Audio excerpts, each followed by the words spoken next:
చాలా బాగా వచ్చింది. పోస్ట్ ప్రొడక్షన్ అంతా స్వింగ్లో జరుగుతుంది. ఫస్ట్ హాఫ్ ఆర్ఆర్ అయిపోయింది. సో సెకండ్ హాఫ్ తమన్ మళ్ళీ ఇవాళ రీల్ బై రీల్ చూపిస్తున్నారు.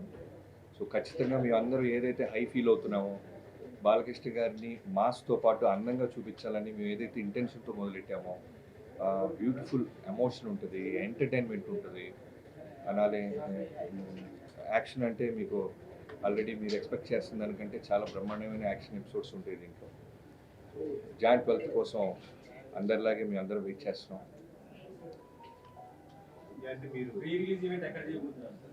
ఆంధ్రాలో అంటే యాక్చువల్లీ 3 ఈవెంట్స్ ప్లాన్ చేశాము. ఒకటి ఫస్ట్ జాన్ 2 ట్రైలర్ అనుకుంటున్నాం హైదరాబాద్లో. జాన్ 4న యుఎస్ టైమింగ్స్లో యుఎస్లో ఇవి ప్రీ రిలీజ్ ఈవెంట్ చేసి అక్కడ ఒక సాంగ్ లాంచ్ చేద్దామని. తర్వాత జాన్ 8న ఆంధ్రాలో ప్రీ రిలీజ్ ఈవెంట్. అంటే ఆంధ్రాలో అంటే మోస్ట్లీ విజయవాడ కానీ మంగళగిరి కానీ.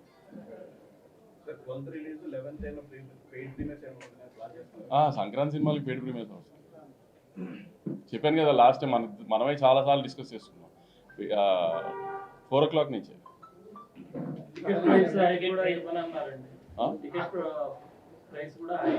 ఎఫ్టీసీ చైర్మన్ గారు అమెరికాలో ఉన్నారు. ఆయన దిగిన తర్వాత ముందు ఆయన సినిమా ఉంది, ఆయన ఏం తేలుస్తారో తర్వాత సినిమా.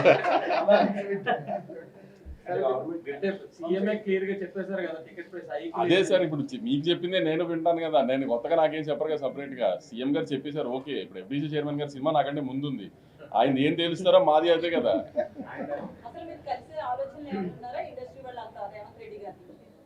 మ్యామ్ అదే అంటున్నాను కదా మ్యామ్, దిల్ రాజు గారు హైదరాబాద్ వచ్చిన తర్వాత ఒకసారి అందరం కలిసి డిసైడ్ చేసి దెన్ ఎలా విల్ టేక్ ఇట్ ఫార్వర్డ్ అనేది చూడాలి. ఇంకా నా కాంబినేషన్ కాదు, నేను ఆయనతో పని చేయాలనేది ఎప్పటి నుంచో నేను వెయిట్ చేస్తున్నా. నాతో కాంబినేషన్ ఏంటి, నేను హీరోయిన్ ఏంటి, కానీ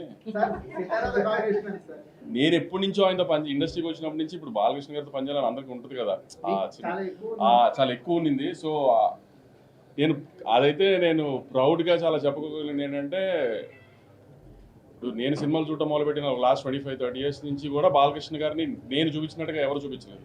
అంత కాన్ఫిడెంట్గా చెప్పగలుగుతాను నేను. నా సినిమాలో వాళ్ళు ఉన్న విజువల్స్, ఇప్పుడు మా సినిమాలో ఉన్న విజువల్స్ లాస్ట్ 20-25 yearsలో ఎప్పుడు బాలకృష్ణ గారి సినిమాలో విజువల్స్ అలా లేదు.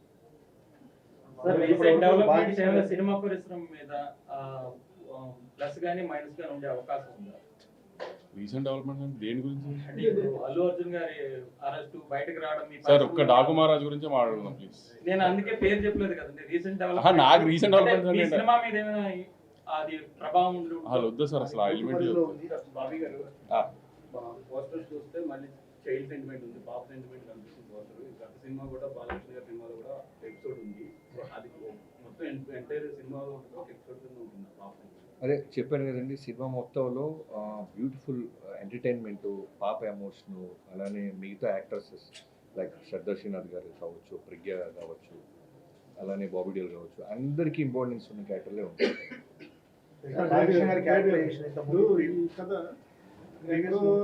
కొండలు గోయలు సంబల్ కదా తెలుగు విక్రమార్కుడు చూసారా గురుగారు? ఈ సినిమా చూస్తే ఎక్కడ ప్రాంతంలో జరుగుతుంది, ఎలాంటి ఎమోషన్స్ ఉన్నాయి, మన కథ కాదా అనేది మీకు అర్థమైపోతుంది. పార్ట్ 1 ముందు చూద్దామండి, తర్వాత పార్ట్ 2 బాలకృష్ణ గారి క్యారెక్టరైజేషన్ ఇప్పుడు చాలా హై ట్యూన్ చేశారు. ఇంకా అంటే ఆ క్యారెక్టరైజేషన్ ఎంత ఈ సినిమాలో ఎంత హైగా ఉండబోతుంది, ఫ్యాన్స్ కానీ ఎలా ఉండబోతుంది? అదే సంక్రాంతి పండుగలా ఉంటుందండి బాలకృష్ణ గారి క్యారెక్టర్. బాబీ గారు, బాలకృష్ణ గారు ఒక ప్రజాప్రతినిధి కదా, ఎమ్మెల్యే గారు కదా, అంటే సినిమాలో ఆయన క్యారెక్టర్ ఎలా ఉంటుంది, మరి వైలెంట్ గా చూపిస్తే అది క్రిటిసైజ్ చేసే అవకాశం ఉంది కదా. ఒక ప్రజాప్రతినిధిగా ఉంటూ జనాలకి ఏమి ఇప్పుడు ఆయన ప్రజాప్రతినిధిగా ఉన్నప్పుడు ఏదైనా సమస్య వస్తే వైలెంట్గా రియాక్షన్ అవ్వాల్సి వస్తే అవ్వాలా లేదా? సో ఆయన అక్కడ ఎమ్మెల్యేగా నిజంగా సమస్య వస్తే రియాక్ట్ అయితే ఎలా ఉంటుంది, ఈ కథలో కూడా ఏదైనా సమస్య వస్తే నిజాయితీగా పోరాడతారు.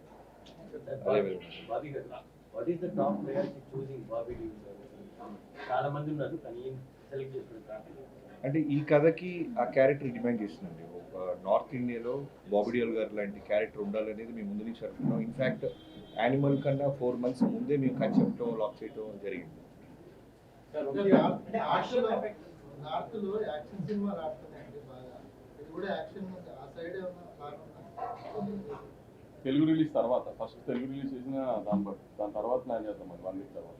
రాజుగారి 2 సినిమాలు ఉన్నాయి సంక్రాంతికి, థియేటర్స్ విషయంలో ఏమైనా ఇబ్బంది అవుతుంది? అంటే రాజుగారికి 3 సినిమాలు మైజాం ఆయనే కదా. సో రాజుగారు ఎప్పుడైనా ఆయన సినిమాల కంటే నా సినిమాకి ప్రయారిటీ ఎక్కువ ఇస్తారు. సో నాకు ఆయనతో ఆ విషయంలో ఎప్పుడు ప్రాబ్లం ఇప్పుడు యాజ్ అ ప్రొడ్యూసర్ గా బెనిఫిట్ షోస్ అది పక్కన పెడితే టికెట్ రేట్ హైక్ వల్ల ఉండడం వల్ల లేకపోవడం వల్ల ప్రొడ్యూసర్ కి ఎంత ఫరక్ పడుతుంది కలెక్షన్స్? అది ప్రొడ్యూసర్ పాయింట్ ఆఫ్ వ్యూ కాదు. ఇప్పుడు ఎప్పుడైనా టికెట్ హైక్ ఎందుకు అడుగుతామంటే బడ్జెట్ మేము అనుకున్న దానికంటే ఎక్కువ అయ్యి ఈ సినిమాకి ఇంత బడ్జెట్ పెడితేనే ఈ సినిమా విజువల్ అలా వస్తుంది అని అనుకున్నప్పుడు కొంచెం ఎక్కువ ఖర్చు పెట్టినప్పుడు అప్పుడు టికెట్ హైక్ అడుగుతాం. ప్రతి సినిమాకి టికెట్ హైక్ అడగం కదా. సో ఏ సినిమాకి ఆ టికెట్ హైక్ అవసరమో అనుకుంటామో ఆ సినిమాకి డెఫినెట్గా అడుగుతాం. అయితే అందులో కూడా స్టార్టప్ ఉన్న హీరోలకే హైక్ అడగడం జరుగుతుంది.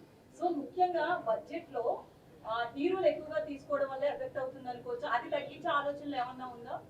అది మీరు హీరోలను అడగాలి మేడం. నన్ను అడిగితే నేను ఏం చెప్తాను? ప్రొడ్యూసర్గా హీరోలు అడిగింది ఇవ్వడం మా బాధ్యత ఉంది. ఎందుకంటే పోస్టర్ మీద ఉండేది ఆయన. ఇప్పుడు బాలకృష్ణ గారి సినిమా అంటున్నారు, తర్వాత బాబీ సినిమా, తర్వాత సితార సినిమా అంటారు కదా. బాలకృష్ణ గారి సినిమా అన్నప్పుడు హీరో సినిమా కదా.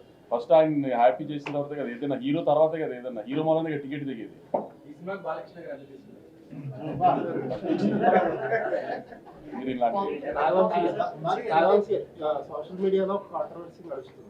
యుఎస్ డిస్ట్రిబ్యూటర్ 3 సినిమాలకి ఇప్పుడు సేమ్. మీ 2 సినిమాలది ఓపెనింగ్ స్టార్ట్ అయిపోయింది ఆల్రెడీ.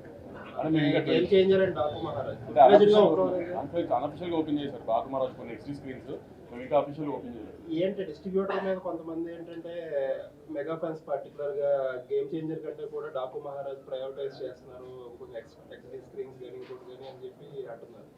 అదేం లేదండి. ఎందుకంటే ఇప్పుడు డిస్ట్రిబ్యూటర్కి తను ఏ సినిమా ఎంత పెట్టుకున్నాడో తనకి తప్పితే ఎవరికి తెలియదు. సో దేన్ని ప్రయారిటైజ్ చేసుకుని దేనికి ఎలా చేసుకోవాలో తన ప్లానింగ్ తనకు ఉంటుంది కదా.